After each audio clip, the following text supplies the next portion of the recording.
여러분, 오늘은 이런 질문 하나로 시작해 봅시다. 내 인생이 남의 손에 끌려가는 것처럼 느껴질 때 그 시간도 하나님이 쓰실 수 있을까요? 출근길에 마음이 무겁고 사람 말 한마디에 하루가 흔들릴 때 있잖아요. 내가 한 선택이 아닌데도 갑자기 자리에서 밀려나고 억울한 오해가 붙어버릴 때도 있습니다. 오늘은 창세기의 요셉을 통해 다스림의 사람이 어떻게 만들어지는지 붙잡고 가겠습니다. 끝에 가서 빛나는 사람이 아니라 과정 속에서 다스림을 배우는 사람 말입니다. 이제 본격적으로 들어가 보죠. 구원의 여정은 믿음의 4단계로 흐른다고 정리합니다. 아브라함은 칭의의 하나님, 이삭은 누림의 하나님, 야곱은 성화의 하나님, 그리고 요셉은 완성입니다. 칭의는 법적으로 해결된 상태, 빚이 탕감된 것입니다. 하나님이 너는 내 사람이다 라고 도장 찍어 주신 거죠. 누림은 뭡니까? 받은 은혜를 누리는 것입니다. 선물은 받았는데 상자도 안 열면 의미가 없잖아요. 성화는 컵에 맑은 물을 계속 부어 공기가 밀려나는 것처럼 시간이 지나며 삶이 정돈되는 과정입니다. 그리고 완성은 단지 지식이 쌓였다는 말이 아닙니다. 삶이 바뀌어 다스림이 흘러나오는 상태입니다. 야곱이 변화의 시작이라면 요셉은 변화의 완성, 성숙하고 온전해진 신앙인의 표본이라는 말이 참 맞습니다. 첫째 흐름은 말씀에 붙들린 사람입니다. 요셉은 꿈꾸는 자로 불리죠. 꿈은 단순한 상상이 아니라 하나님이 주시는 계시, 방향입니다. 형제들은 육적인 자연인을 상징하고 요셉은 성령의 지시에 따라 사는 영적인 사람을 상징한다고 정리합니다. 자, 보세요. 리더는 환경이나 사람들의 비난에 흔들리는 사람이 아닙니다. 오직 하나님이 주신 비전이 이끌어가는 사람입니다.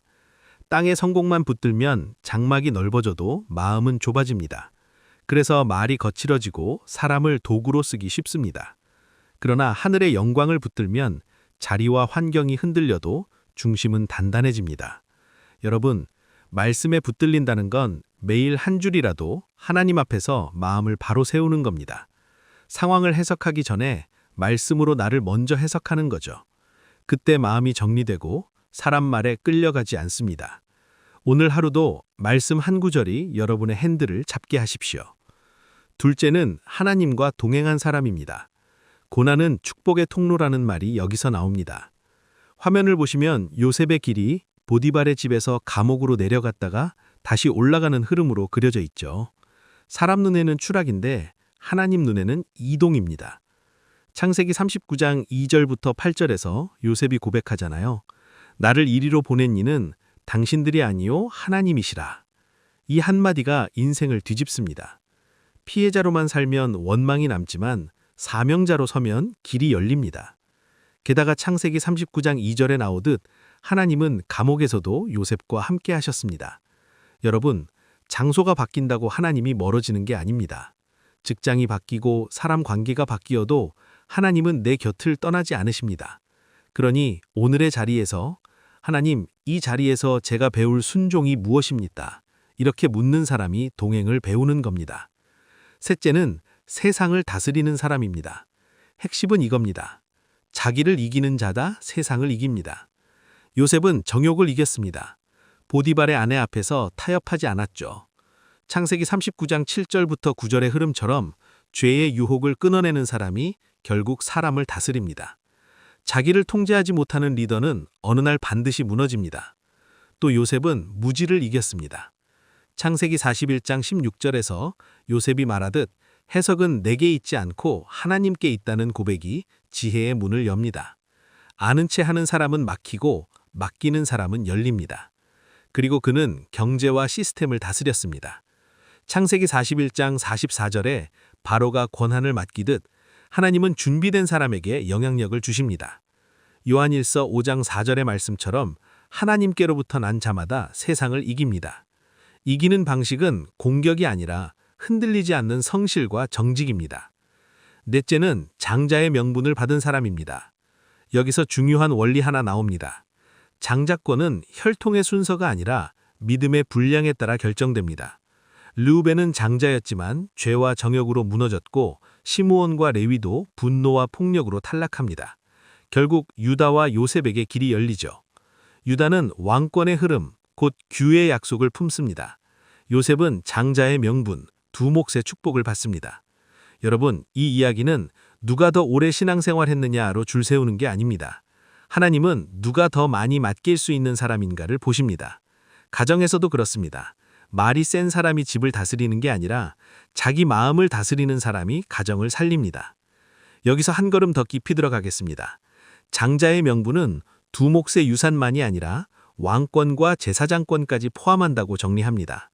르우벤, 곧 육적인 이스라엘에서 요셉, 곧 영적 후사로 이동한다는 설명은 우리에게 방향을 줍니다. 영적 후사라는 말이 어렵다면 이렇게 이해하세요. 하나님 마음을 닮아가는 사람, 그래서 하나님의 일을 맡을 수 있는 사람입니다.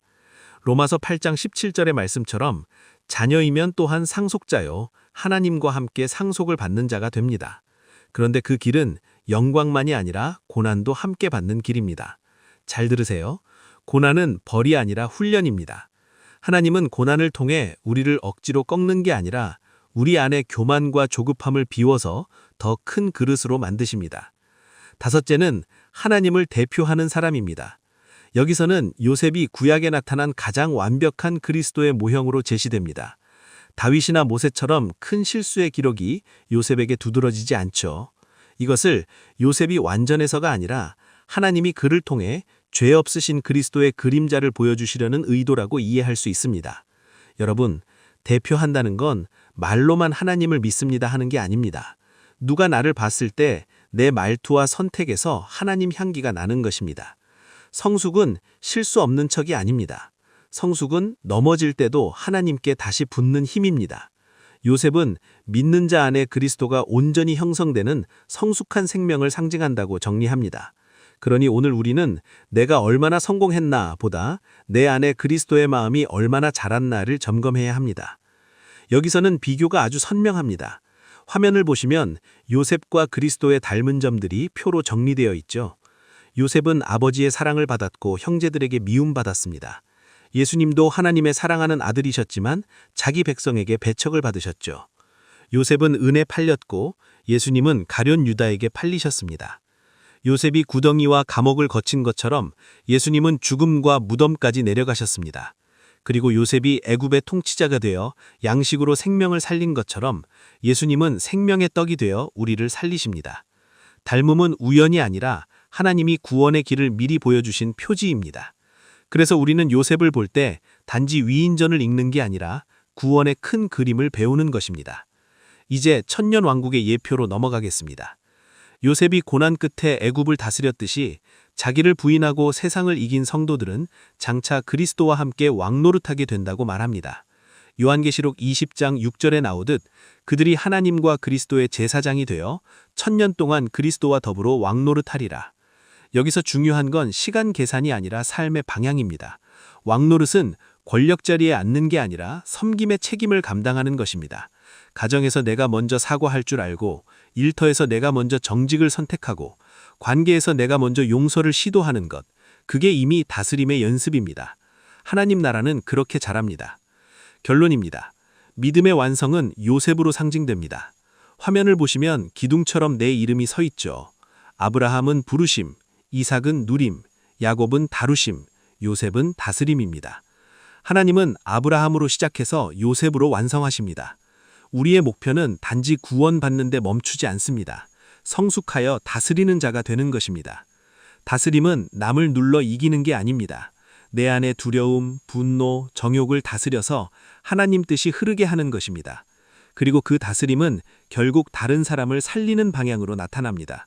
요셉이 양식으로 생명을 살렸듯이 성숙한 신앙은 주변을 살립니다. 마지막으로 여러분에게 한 문장 권면합니다. 환경을 탓하지 마십시오. 하나님이 당신을 먼저 보내셨습니다. 말씀에 붙들리십시오. 하나님과 동행하십시오. 그리고 세상을 이기십시오. 그러면 하나님이 여러분을 통해 가정도 살리고 일터도 살리고 사람도 살리실 겁니다. 저도 사람이라 흔들릴 때가 있습니다. 그때마다 요셉의 고백을 다시 붙듭니다. 하나님이 나를 보내셨다. 여러분, 오늘부터 다스림의 길로 나아가십시다. 작게는 내 언어를 다스리고 내 시간을 다스리고 내 돈을 다스리는 것부터 시작합시다. 하나님이 여러분의 걸음을 지혜로 이끄시고 작은 충성 위에 큰 책임을 맡기시길 축복합니다.